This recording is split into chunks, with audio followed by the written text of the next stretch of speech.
So President Trump officially launched Space Command, which I believe he's previously referred to as Space Force. And you're about to see a little part of the ceremony here.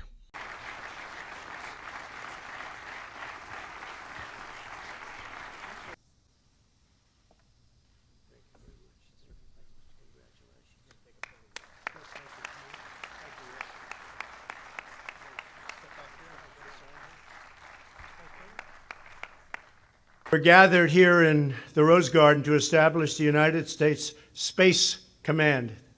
It's a big deal.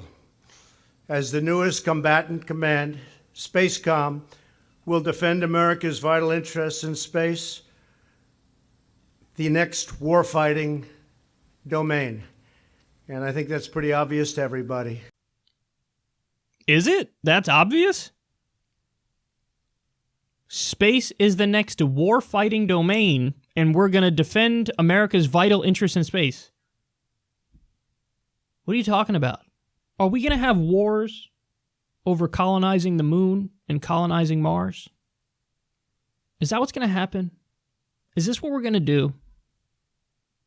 You know how much Space Force is going to cost?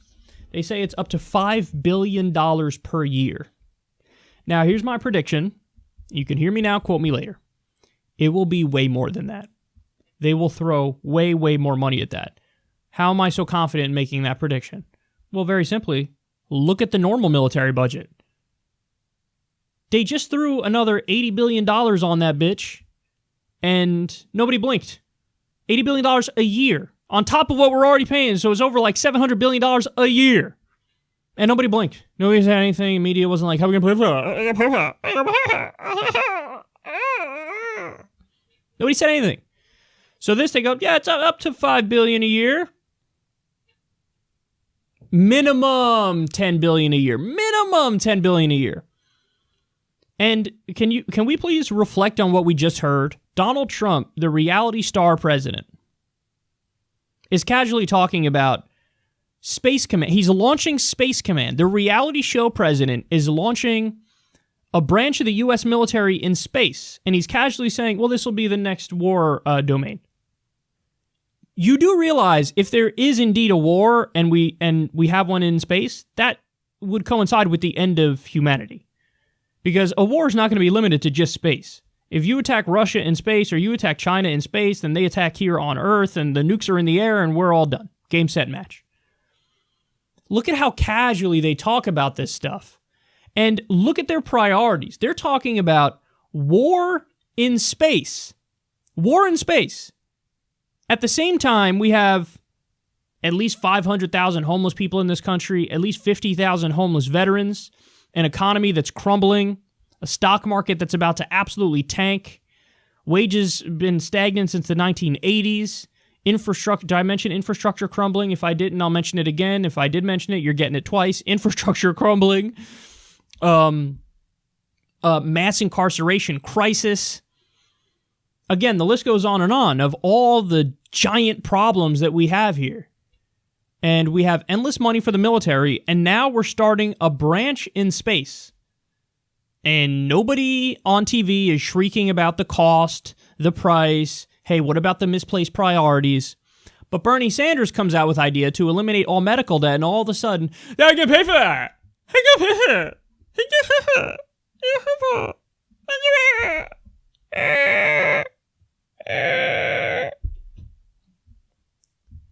It's so obnoxious. Oh my God, it's so obnoxious. And they have a ceremony, like it's a big positive thing and we all agree to it. I didn't fucking agree to this. What are you talking about? Space Command. We got the reality show president is launching Star Wars. He just said, the next wars are going to be in space, and everybody knows that. It's pretty obvious to everybody the next wars are going to be in space. It wasn't obvious to me. And what are the vital interests you're talking about out there? Is it colonizing the moon? Is it colonizing Mars? It's amazing how the instinct of a superpower, of an imperial power, is always like more expansion, more domination, more control, more fighting. Talking about wars in space. Again, as our own people are being totally neglected and screwed over here at home. And it's not like we don't have unlimited resources. And look at what these resources are being diverted to. Think about all the energy, time, money that's going to be invested into this notion of creating a military branch in space. So we had, during the Cold War, we had, the race to land on the moon first. And then now it's going to be a race to create a military branch in space, which is a giant waste of resources. It's not even like you would think that we would be rational enough where the idea is let's try to solve climate change because our world is going to become uninhabitable in the future. And so we should put energy and resources towards this. No, we're still at the phase where that's even denied that it's happening. But we have at least $5 billion a year to go to an unnecessary space command, which is, we're talking about war in space.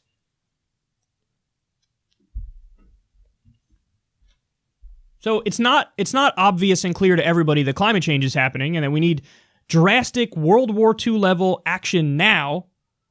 But to Trump, he says, well, it's pretty obvious to everybody the next war-fighting domain is going to be in space, so we're obviously creating a space command. Duh. I never understood why people love, fiction novels, for example, because I always felt like, why would you want to read about something that's fake when reality is stranger than fiction?